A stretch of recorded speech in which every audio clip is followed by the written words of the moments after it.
மக்களே இன்றைக்கி ஒரு தேர்ஸ்டே பிரசாத ரெசிபி தான் பார்க்க போகிறோம். ஸோ இதுக்கு பார்த்திங்க அப்படின்னா நான் வந்து அரிசியை வறுத்துட்ருக்கேன். ஸோ இந்த மாதிரி நல்லா அரிசியை வறுத்து எடுத்துக்கோங்க.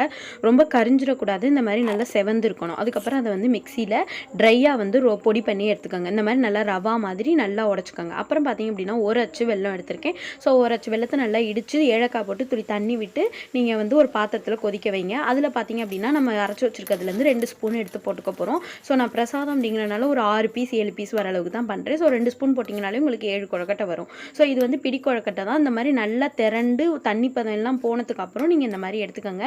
இது 1-2 வேகலைனாலும் பரவாயில்ல, நம்ம திருப்பி பிடிச்சி இட்லி பானையில் வேக வைக்க போகிறோம். ஸோ இது பர்ஃபெக்டாக இருக்கும். கொஞ்சம் ஆறுனதுக்கு அப்புறம் இந்த மாதிரி பிடிச்சி நீங்கள் வந்து இட்லி பானையில் வேக வைக்கிறதுக்கு எடுத்து வச்சுக்கோங்க. ஒரு தட்டில் இந்த மாதிரி நல்லா உங்கள் கை அச்சு புடிகிற மாதிரி வச்சுக்கலாம். நீங்கள் எல்லாம் ரவுண்ட் சைஸில் நீங்கள் பண்ணிக்கிறதுனாலும் பண்ணிக்கோங்க. ஸோ 6 பீஸ் வந்து வந்திருக்குது.